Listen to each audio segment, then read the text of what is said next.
Dr. Bonnie Koo is a dermatologist and former systems administrator at Morgan Stanley. She's a graduate of Barnard College and Columbia University's College of Physicians and Surgeons and completed her dermatology residency at UC Irvine. She created the website Wealthy Mom MD to fill the void of knowledge and resources specific to women physicians on how to take control of their finances. She directs the Women Physicians Personal Finance Group on Facebook, the largest online community of women physicians mastering their finances. We discuss some of the financial issues that are more common to female physicians, from prenuptial agreements to taking care of financially ill-prepared parents or other family members, the importance of having your financial house in order, outsourcing to buy more time, and why it is important to secure disability insurance before you get pregnant. Welcome to the Physician's Guide to Doctoring, a practical guide for practicing physicians. Dr. Bradley Block interviews experts in and out of medicine to find out everything we should have been learning while we were memorizing Krebs cycle. The ideas expressed on this podcast are those of the interviewer and interviewee and do not represent those of their respective employers. And now, here's Dr. Bradley Block. Dr. Bonnie Koo, thanks so much for being on the podcast today. Thanks so much for having me. I'm excited to be here. So you have a Facebook group dedicated to improving financial literacy among female physicians. So let's talk about some of the common issues that are specific to female physicians. You'd written an article on Kevin MD about some of these issues. And one thing that you mentioned is that although doctors have a lower divorce rate overall than the general public, female physicians specifically have a higher divorce rate than their male counterparts. And the more they work, the higher the rate of, or if they work more than 40 hours, tend to have an even higher rate. I know, we're lucky, huh? Yeah. So one of the things that you discussed in the past is prenup. Let's talk about prenups. What's your advice to female physicians about prenuptial agreements? So part of it is just education, because I just feel like a lot of people don't even think about it. It's not that they don't want to do one. They just don't even think about it. Because, I mean, hopefully, generally speaking, when you're getting engaged and getting married, it's like happy times, right? So you're not thinking about what if. And unfortunately, when I do bring it up and people, it's a very emotionally charged topic, and I really just try to use facts. And the fact that I say is, listen, the divorce rate's not zero. And that's really what it comes down to. And no one gets married thinking they're going to get divorced, but the divorce rate is still not zero. And so I just try to educate women on the basic facts that if you're the higher earner, and many of us are, just in terms of pure numbers, you can lose a lot of money. So it's just kind of just at least be aware that this can happen, and just sort of be aware of your money, and that when you marry them, it's not just for love, like it is a legally binding contract that you sign. And so I try to talk about that too, because people don't think of marriage as a legal contract a lot.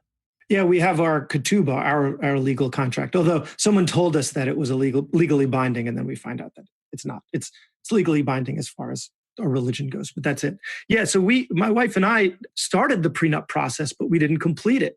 Oh, so interesting. And I think my advice would be to do the same thing, because what happened was it made us have a bunch of difficult conversations that we wouldn't have otherwise had context for, right? Yeah. Like it made us have difficult financial conversations that would have only come up when there was a problem. So the fact that it made us have these difficult conversations when there wasn't a problem really made it less of a heated issue. And the reason that we ended up not having a prenup was my wife came into the relationship with some savings, right? Because she graduated college and then she started working like most people do.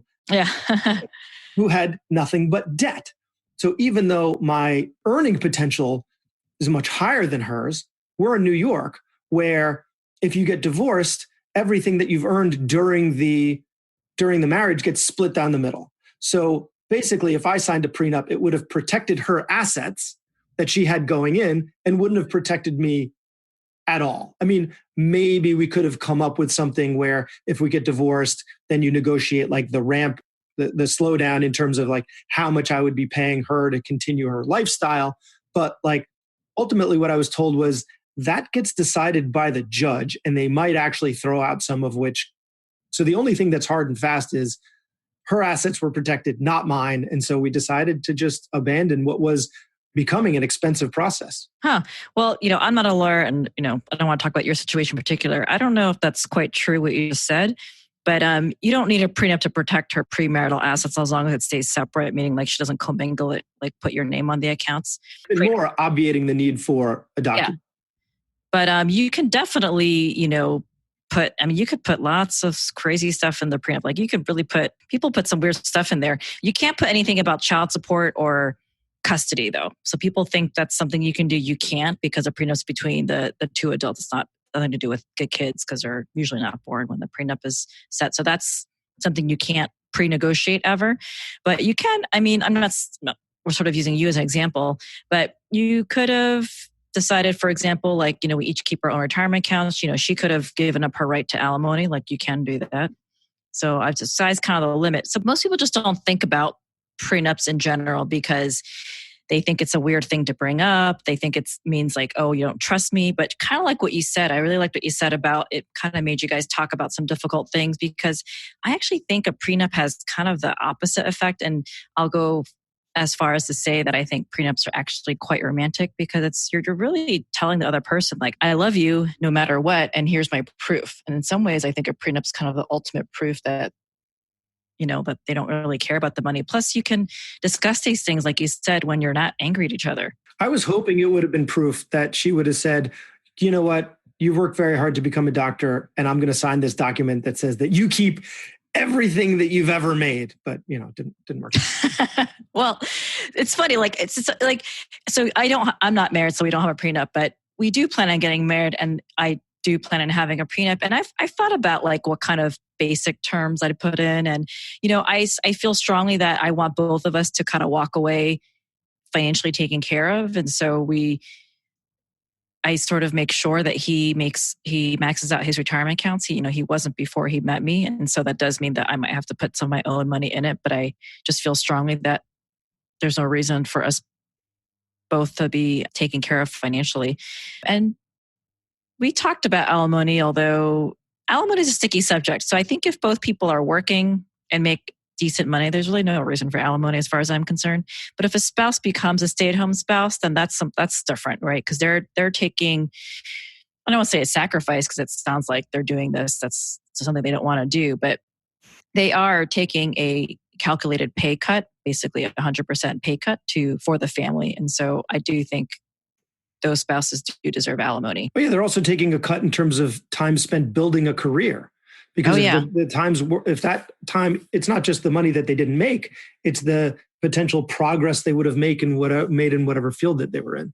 Yeah. Yeah. So that kind of becomes like not sticky, but like you definitely want to account for that. And so it's tough. But like you said, I think if you end up going through the process and drafting a prenup, great. But I think, like you said, it's really kind of forcing the couple to talk about these difficult conversations. And we didn't talk about this before the show, so let me know if I'm just coming out of left field. But what's your take about commingling assets when once you get married? Having joint checking and savings and joint credit cards and all that. Oh, you mean what's my opinion about them? I mean, Matt and I have commingled everything. So right now we're not even married. So, people have different opinions about how to do the checking accounts. And I don't think there's one right answer, but I think in general, like we look at our money as one pot. Like I don't think about, oh, it's his money, it's my money. Like we don't think that way. And I don't think that's a great way to think about money as a couple personally. But I know lots of couples who keep their finances relatively separate and they're very happy. So I don't think it's a one size fit all, but I think it's usually for the better to think of the money as one pot. And the commingling thing is only really a problem for like the premarital assets if you really want to keep that separate, if that makes sense. Yeah, the reason I bring it up is because I was listening to another podcast that had another financial blogger on it. I'm not sure if you've heard of Ramit Sethi. He's got how to be rich or something like that. Yep. And he just got married, and he was talking about the fact that they had separate accounts. And I just thought that was an interesting idea because we thought about doing that. And the reason that we didn't was, one, it just got really hairy and complicated, and like, especially since she's not working right now, like, does that mean she like gets an allowance from mine? But what it really came down to is if one of us is buying a bunch of crap that the other one doesn't agree with and is spending money in such a way that the other one doesn't agree, then we have a problem and we have to have a conversation. And so by keeping the assets separate, you avoid having difficult conversations that you should be having, because that means you're allowing yourselves not to get on the same page. Yeah, I also manage all the money, so Matt doesn't even know what's going on. We have joint credit cards for everything, and it's the good news is he's not a spender. So if anything, I'm the spender. Oh wow! So what's your vice? Clothes and shoes. From the financial blogger. Personal care products. Yeah. Come on, not like you're a dermatologist, not like skin related stuff. Well, I get that stuff for free. Oh, good point. Yeah. Only the best. Yeah. I thought about that actually. Like, would I pay for Botox if I had to pay out of pocket? I'm not sure. I probably would, now that I've been doing it for so long. Like, I don't know if I could go back to not doing. That's amazing. The other thing you talk about is really why it's so important for a female physician to have their financial house in order, right? Because if you do, then it allows you to have a longer maternity leave with less stress if you've got all your ducks in a row. It allows you the flexibility to get higher quality childcare if you have all your ducks in a row. But the other two things that you talk about, I was hoping you could go into a little more detail, is if you have financially ill-prepared parents, right? And so I have 3 boys, or my wife's pregnant with our third. So I'm about to have 3 boys. So it usually does fall on the female of the siblings to end up taking care of the parents, whether that's right or wrong. I mean, clearly it's not right, but it's just how our culture lies. So that making sure the parents are taken care of, and clearly this doesn't just apply to the female physicians out there, but within that context. So what is your advice to someone who recognizes that their parents are financially ill-prepared? What do you do? So if you're married, this is one of those difficult conversations you have to have with your partner, because it's a boundary issue too, right? So I think your other spouse has to be on the same page of what you guys are prepared to do to help them, because this stuff could really ruin relationships. Because you can think about like if one, let's just say the wife, feels strong that she has to fork over thousands of dollars a month to her family, and her husband doesn't agree with it, like that's just not good. So that's a difficult conversation. That's one of the questions that I think needs to be, or topics need to be talked about before getting married. I actually have a list of like premarital financial questions to discuss. And that's one of them. That's a big one, I think, because it's basically like, what's the deal with money with our not just parents, but like siblings, because it's not just parents that don't have their financial stuff together. It could be a sibling, right? Oh yeah, and if you're the physician in the family, you're likely going to be a higher earner. Yep. The only situation would be like the Emmanuel brothers, where right. So I think that you have to just kind of agree on what you're willing to do and be on the same page, because it's taxing on whoever, not just the other spouse, but also the person who has to help their parents, right? Because it's like, especially these days with doctors graduating with so much debt, and they're trying to dig themselves out of a negative net worth and then trying to build their future, their children's future. And now they got to worry about their parents. Like it's tough. I mean, I feel fortunate that right now that doesn't seem to be something I have to worry about, but I sort of know the deal with my mom and my brother, and they're okay, but they definitely could be in a better place. And so I sort of know that by default, I'll be the person that will have to sort of pick up the pieces if something happens. And so if anything, it motivates me to make sure that I make more money. It might sound like a strange sort of thing, but it's definitely motivation for me to accumulate wealth so that I can take care of everyone and more. Yeah. So you have that flexibility to take care of the people that took care of you.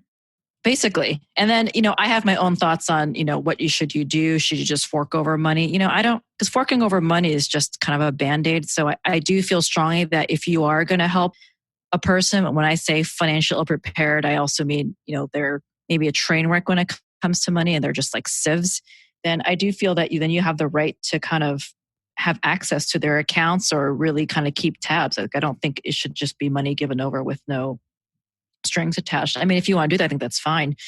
But I think it's better if you kind of take a more proactive role, because I guess the question is like, do you want to just be giving them money forever because they're never going to get their stuff together? Or do you want to try to help them? But I think you have to have some boundaries too, because at the end of the day, your nuclear family, I think, is your first priority, not them. Do you have any specific recommendations? Like, do you buy them an annuity where it's basically like an allowance? You buy them an annuity and then every month they get a certain amount of money from that. I think it depends on the situation. I think an annuity is, one thing you could consider. I think depending on their living situation. For example, I know some people who have, gone so far as to, buying them like a small home or an apartment where like they're paying the mortgage, but then in return, sort of they're getting a property out of it, right? Or just paying for things directly versus just handing over cash. So paying directly for their housing, paying directly for groceries versus giving them a sum of money, which they may just spend on stupid stuff. So it just kind of depends on where they are on the pendulum of irresponsibility. But I think discussing with your significant other or spouse and really setting like strict boundaries, like what are we prepared to do? Like what's sort of the limit that we have? And, also just, you have the right to say no. I know they're your parents, but it's a choice too to help them or not. And to what degree, right? It might not be like a hard no. It might be just less than what they're asking for, or I think a lot of your siblings. I think doctors have a hard time saying no, and we're people pleasers by nature. So I think this is kind of a tough thing, but it's really just about boundaries. And I think most people feel that boundaries are tough, but boundaries are necessary for like self-respect and for people to respect you. And it's really taking care of yourself, because I think a lot of us don't really take care of ourselves very well. Isn't that what everyone tells us about our kids too? They like boundaries. They don't seem to like the boundaries when I'm putting it up for them. I will tell you, my children do not enjoy the boundaries that I create for them. But yeah, I guess they need them. They need them in the same regard. Yeah. So let's talk about something a little more positive, right? So, a female physician, especially like your website, Wealthy Mom MD. If they're a mom, you've got your work life, you've got your home life, you've got a lot of responsibility, and there's a lot of crap in your life that you don't want to necessarily deal with. So let's talk about outsourcing. What are your favorite things to outsource? How do you do it? What recommendations do you have? Yes, I love outsourcing. So it really comes down to time. Time, as you know, it's really our most precious commodity. It's extremely limited. It's, much more important than money. So I just feel like our time is limited. And I think it's something like, what do you want to spend your time on? So let's just think of like a typical woman physician who, let's just say, works 5 days a week just to kind of make things easy, works, let's just say 8-hour days, and has children. So it's like when you are home and you want to spend, hopefully you like to spend time with your family when you're not working. And so like, do you really want to spend the time not working, like cleaning your home? Unless you're someone who loves to clean, like that's something you don't have to do. So for me, outsourcing it's a way to sort of buy back your time.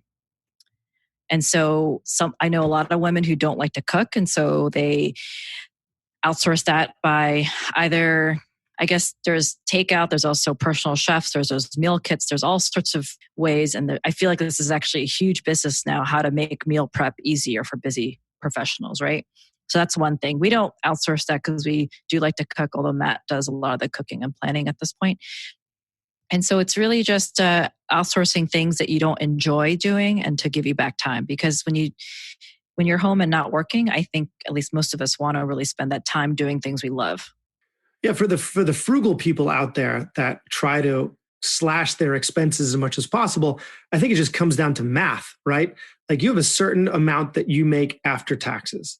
And if it's going to take you longer than whatever the hourly rate that you make is post-tax to have someone else do it, it makes more sense for you to spend more time in the office so you can spend less time doing that. It's just straightforward subtraction. Yeah, that's definitely one way to look at it. I mean, I think it kind of makes you feel better when you know that if you pay someone to clean, it's, let's say $20 an hour and you can make $200 an hour as a doctor. That's sort of simple math right there. But for me, I really think of it as like a quality of life issue. And obviously there are times in our lives where you can't outsource or you have less, resources to do that. So it's not like, I think I had a cleaning lady did I have one during residency? No, I didn't.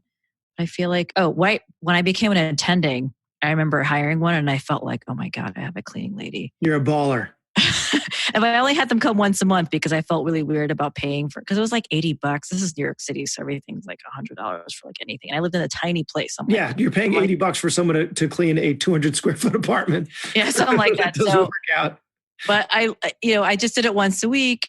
Now we have someone come every 2 weeks, but we have a lot more mess with the toddler now, as you know. So every 2 weeks seems like almost not enough sometimes. But it's enough. Yeah, we have someone come in once a week because see, I wanted to outsource it to a robot. I wanted to get the Roomba, but the Roomba only does the floors. So unfortunately, I want to outsource as much as possible to the robots. Yeah. So I really just see it as like a time and a quality time issue because when I'm not working, I don't want to spend my time doing things like that. So, but I would assume you don't outsource your finances. No, I do not. Yeah. But I like doing it. Yeah. I mean, and it's interesting because the expertise that you're bringing to the table has nothing to do with what you did at Morgan Stanley, right? It's funny. People think I learned money. Yeah, because some people know that I worked at Morgan Stanley and they think, oh, that's where you learned money. But I mean, Morgan Stanley's, I don't even know. Are they a bank? They're not like a bank. They're a wealth management firm, I guess. And they do trade.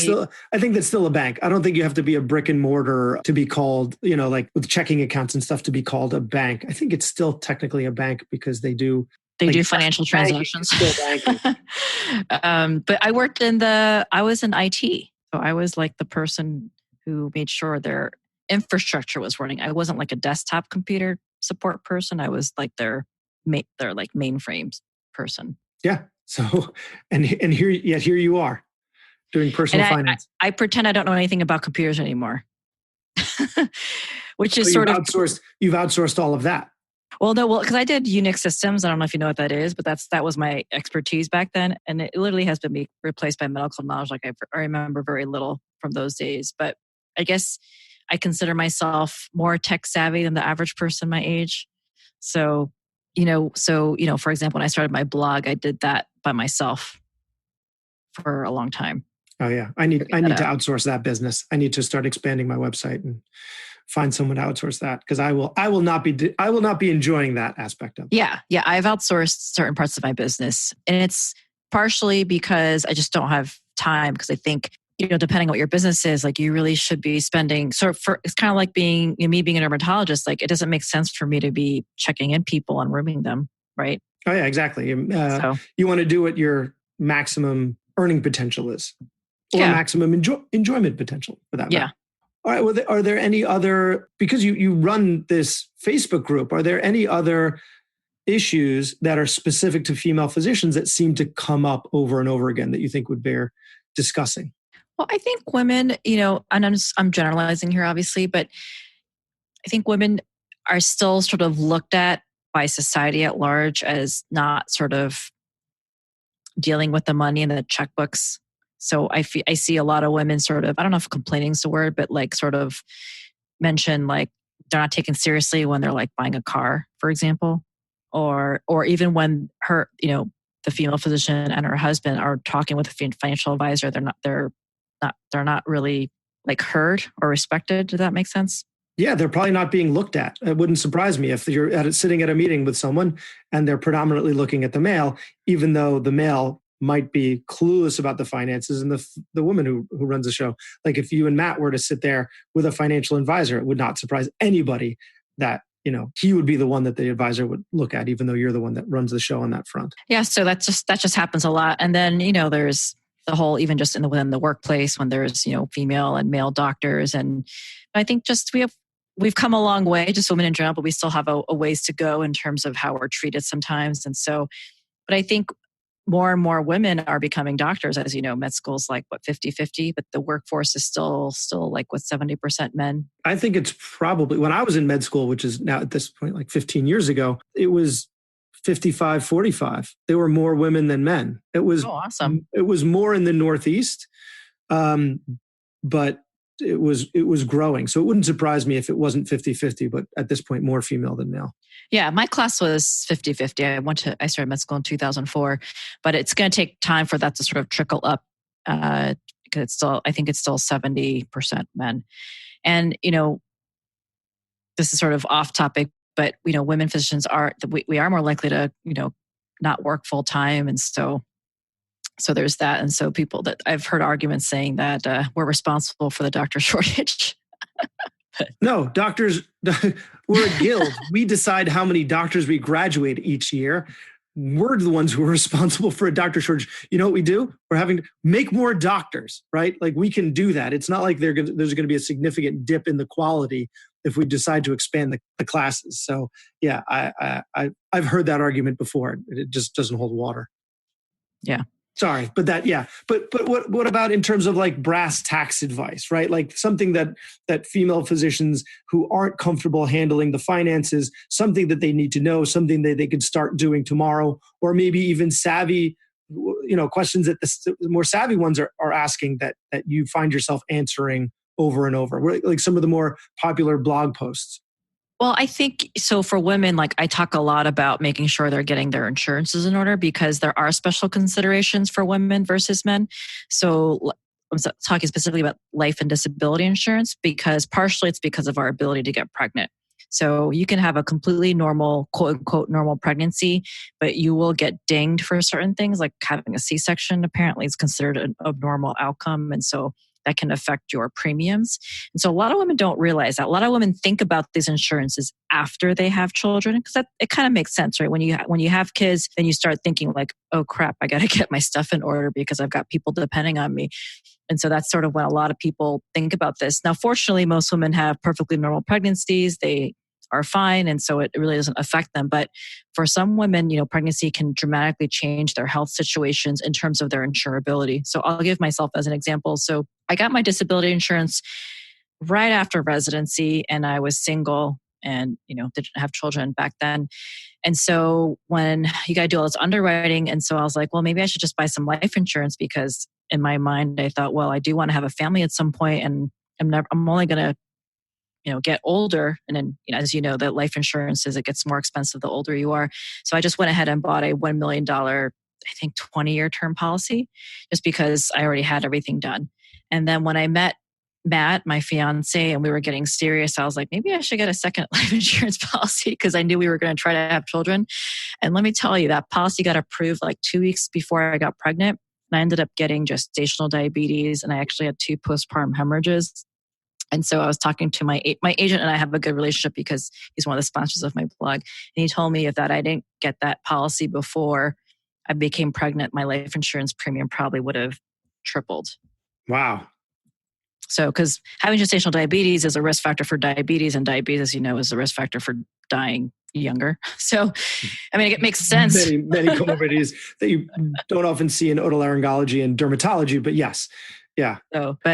So just like stuff, that's something I really talk about because a lot of women aren't thinking about that. A lot of people, it's funny, I see a lot of women talking about disability insurance, and I think it's because, the agents have done a good job sort of infiltrating residency programs and sort of, making sure that we know that. So I had heard of disability insurance as a resident. I didn't understand. This is before I kind of really dove into finances, and I didn't know what it was. And it kind of felt like a scam to me. Like, this stuff is expensive. Why do I need I still this? feel that way about it. Oh, I mean, it is expensive. No question about it. But the scam part. I know it isn't. The scam. But... Yeah. Well, it's not a scam when you need it. So yes. I would love to hear from more doctors who have needed it. And I'm actually actively searching. And I found a few because I think it's important to hear their stories because we don't really hear enough about them. So I have met someone locally that had to use her policy, and she's obviously very happy she had a very good policy in place. So, and she's older. And so she's actually in my group, and someone in my group recently posted about like, do I really need this? It's so expensive. And so she sort of chimed in that she's been using her policy for the past 20 years. Because anecdotal evidence is going to change your decision-making in a much stronger way than any type of statistical information. Because that's how the human brain thinks. But what's kind of funny and ironic is we're doctors. And so we see people get sick all the time. but for some reason we think we're like infallible, right? Well, I also think that because it's frequently sold by insurance salesmen that we know are getting a commission, we don't necessarily trust them with the information they're giving us. And that's why we're reluctant to buy. I think there's that element of just distrust in someone whose job is a salesman, even though really it's cutting off our nose despite our face. Well, I think just understanding it and sort of accepting I do know one or two people who have chosen not to buy it because they don't think they're going to need it, even if they get disabled. That's a different conversation. So I guess they just feel like they have the financial resources to deal with it. Right. So, if you're financially independent, right? That's part of the whole FIRE movement is that you don't need to have disability insurance if you're financially independent. That's one of the big advantages of that happening. Yeah. It's funny. I hear that a lot. Like, I don't know. I don't think it's wise to cancel it so quickly when you become, because like, let's say the worst happens. Let's say you like literally become disabled the day you're FIRE or whatever, FI. Like your expenses disabled are going to be way more than not being disabled. You know what I mean? So yeah, I don't absolutely. know. I just but feel you like don't necessarily need to have the same you can policy. And also, if you're part of that movement, your expenses are not going to be very high. So you don't necessarily need to have some gigantic policy that someone with huge expenses is going to need. So I think there's both sides to that. Yeah.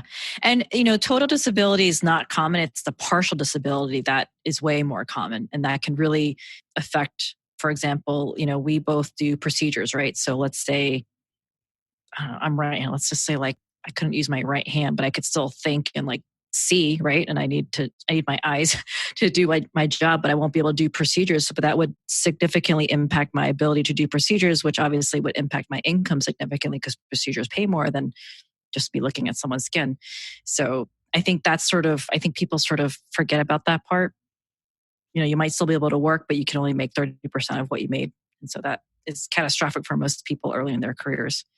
Yeah, I think that issue specific to females, that having a child, if there is anything that happens during that pregnancy that can lead to higher premiums, is something that we don't. I mean, clearly I wasn't thinking about it, but I don't know how often people are thinking about it. Clearly not as much given the frequency with which it's brought up on your Facebook group. But before we wrap up, are there any other issues that you think would bear mentioning? Not so much issues. I just think it's important. So even if someone decides to hire a financial advisor, and I'm not anti-advisor, I feel like a lot of these finance blogs are, like there's nothing wrong with it. Just like you and I hire someone to clean our place. Like there's nothing wrong with outsourcing things, but because no one will care more about your money than yourself, like I just think it behooves you to really just understand some basics. And if you do want to outsource someone to kind of like take care of things, I think that's totally fine. So I never think that's bad. I see, at least in the groups that I'm in, I feel like people kind of poo-poo anyone who hires someone. I think that's just kind of lame. Well, also it's not unreasonable to hire someone to bounce some ideas off of, because let's say you read your blog, and I had the physician philosopher on the show, and everybody knows the white coat investor. Let's say you read ideas on those, they're not necessarily in agreement with each other, maybe, or you don't necessarily agree with something that you read, or you do and it doesn't apply to you. I think it's reasonable to have someone to bounce, an expert in the field to bounce those ideas off of. They might not have to actively manage your money, but especially for someone who's fee only, sit down with them and consult with them every so often to just make sure that you're doing everything reasonably. No, absolutely. And let's just be honest, not everyone's going to be like reading books and reading blogs and spending a lot of time like I do reading stuff. And most people don't have that interest. I'll just be honest, right? So like, I think it's just kind of understanding some basics, and then, it's totally fine to just, have a professional to do that, because there's nothing wrong with hiring good help. Yeah, exactly. You don't have to outsource it completely, but at least get a little bit of information so that you can have an informed conversation, and then let them guide you through the rest. All right. Well, Dr. Bonnie Koo, where can people find you online? Sounds like a lot of places. Well, my website's Wealthy Mom MD, and then I am on sort of all the major social media outlets, and my handle's at Wealthy Mom MD. I'm not super active on Instagram. I guess Facebook is sort of where I am, and then my name is just, my full name, Bonnie Koo, on Facebook. Right. Well, this has been a really interesting and informative conversation, and I'm sure our listeners have gotten a lot out of it. So really, you're between the family and your blog and the dermatology, you're very busy. So I really appreciate you sacrificing some of your evening to spend some time with us. Oh, no problem. Thanks for having me. That was Dr. Bradley Block at the Physician's Guide to Doctoring. He can be found at physiciansguidetodoctoring.com or wherever you get your podcasts. If you have a question for a previous guest or have an idea for a future episode, send a comment on the webpage. Also, please be sure to leave a 5-star review on your preferred podcast platform. We'll see you next time on the Physician's Guide to Doctoring.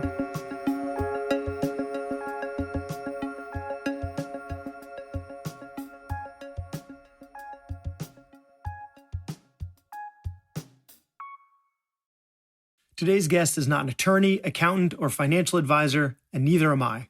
This information should not be considered personalized financial advice, and we will not be held liable for the use of any information contained within this interview. It is your responsibility to verify anything you've heard using other trusted and reputable resources.